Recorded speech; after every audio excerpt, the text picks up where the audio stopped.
Hello ladies and gentlemen, welcome to the Game Club. I'm Graham. And I'm George. We wanted to share some tips and tricks we feel will help you when first starting out. For example, did you know the Warp Trotters drop Stellar Jade? Not only are these cute little piggies an objective on the map, they're a source of one of the most invaluable currencies in the game. So as much as it may pain you to do so, murderize these things on sight. Because they love to run away.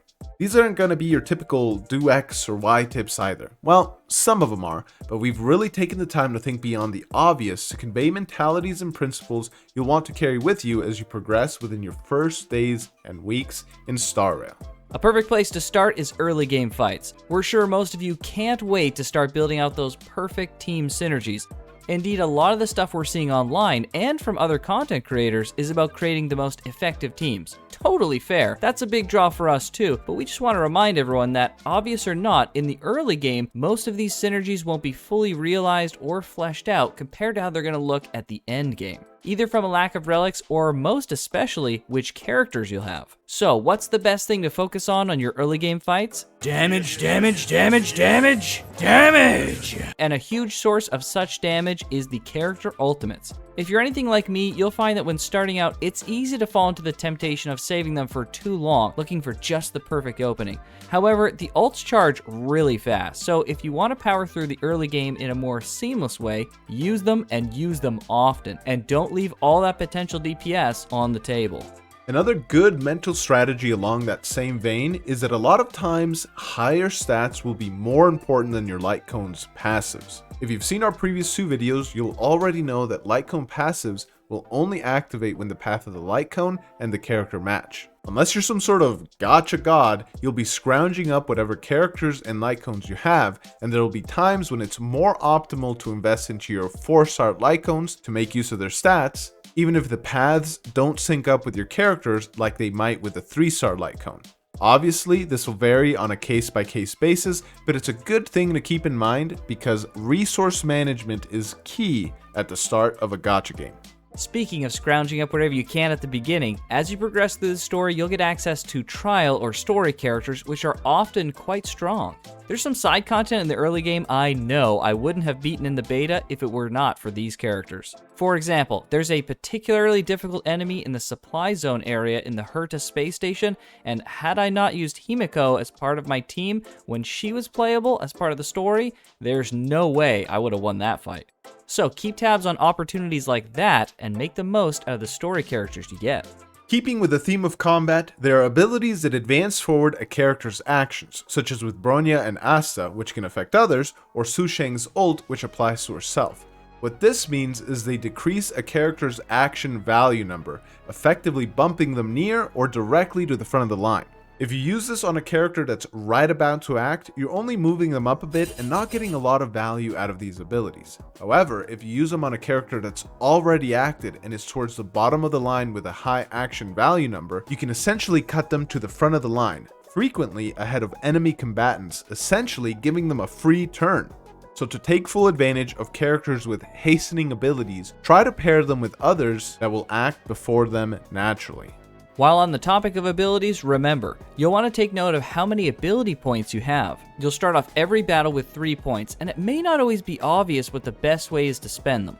You don't always want to spend them all, but on the other hand, you also don't want to max them out either. If you're unsure how you want to spend them given your specific characters or a particular fight, try to keep your points around 3 to give you some room to use them if needed, while also not wasting abilities you could have used by overcapping. And like I said, they'll reset to 3 at the start of every battle, so if you're getting close to the end of a fight, you can just spend them all.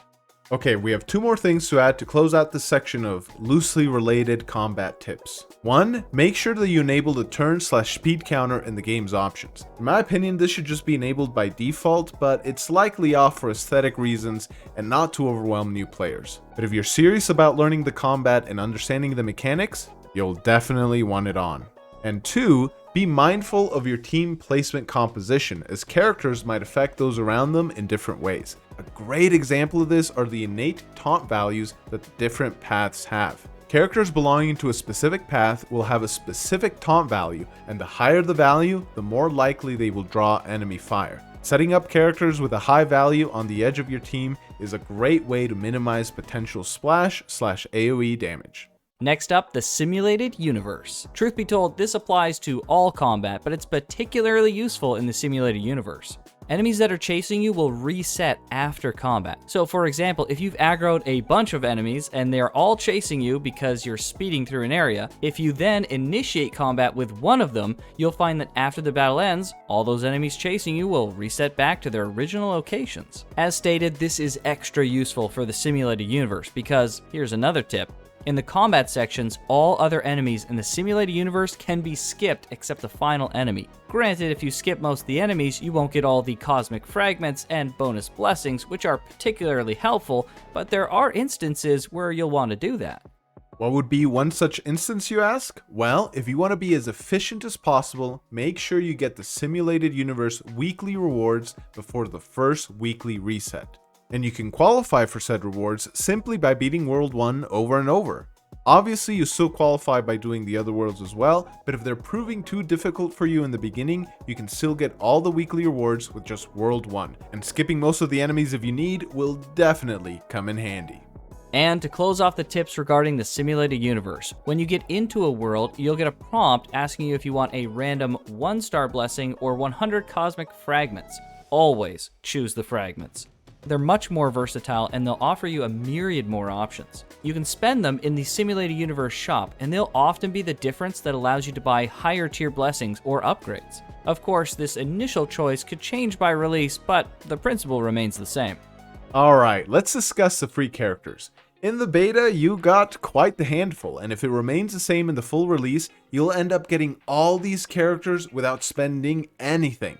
And of course, the MC as well. If you're a fan of one of these characters in particular, obviously focus on building up that character. But if you're unsure who to invest resources on, we have a couple suggestions. First off, the MC is surprisingly strong and filled with potential.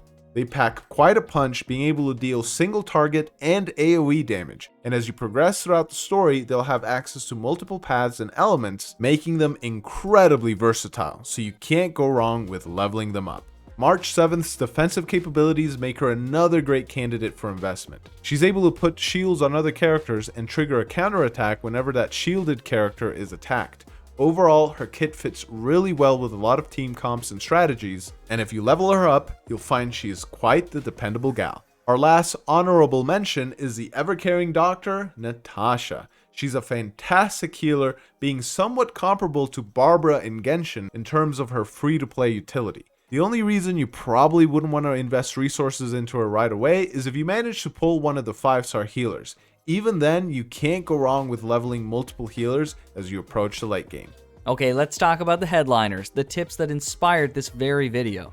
What should you do on your first day in Honkai Star Rail? Well, if it's efficiency you're after, then listen up. If you're able to manage it, try and unlock daily training before the first daily reset. This may vary depending on when you start and what the reset time is on a given server, but on the first day you'll want to focus on progressing the main story because that's how you unlock basically everything. You'll unlock the daily training after completing the "you can run but you can't hide" mission. For me, it was around level 12 in the beta, but any side content that you do or even level scaling tweaks in the full release could affect what level you are when you unlock the dailies. The best indicator to follow are the missions themselves, and fear not because we have you covered. If you want to track your progress to see how close you are, these are the missions leading up to the dailies. You'll also notice we highlighted the Travelers on a Winter Night mission. That's because that's when you unlock the survival index. Depending on whether you reroll, which we'll have a guide coming out for by the way, or just how fast you are with beating content in general, it may be hours until you unlock the dailies. If you can at least unlock the survival index, with the golden calyx being a primary objective for the Winter Night mission, you can start spending your Trailblaze power. Speaking of Trailblaze power, here's a bonus tip. The character level up and character ascension items will most likely be your first bottleneck, so if you want to know what to spend your extra Trailblaze power on, use it on that. This also goes for the shops too, for the most part. We talk about the character level up and ascension items in more depth in this video. Anyways, back to unlocking the survival index. Getting at least to that point before the first daily reset isn't as efficient as unlocking the dailies, but it's better than nothing. Before you take a screenshot or write down all the mission names, we've got you covered. There's a picture in the description with all the names of the missions listed, along with all our other previous image guides. And hopefully, knowing what all the missions are and when you unlock either the index or the dailies should be a good gauge to know how far you have to go to reach some of the better stopping points for your first day. All right, everyone, we have a confession to make. There aren't actually 16 tips in this video. There's actually more. Yeah, that's right. We had a bunch of smaller tips that we didn't feel measured up to being a full numbered tip, but we didn't want to leave them out as they're still relatively useful despite being on the minor side. So instead, this last tip is going to be a lightning round extravaganza. If you want to progress through the game as quickly as possible, save all optional challenges and content until you're a higher level. This way, you'll blow through a lot of early stages and encounters. But of course, if you want a challenge, this is probably the wrong way to go. You do you. Want to see what your skill does in combat? Hold the skill button and you'll see the details without using it.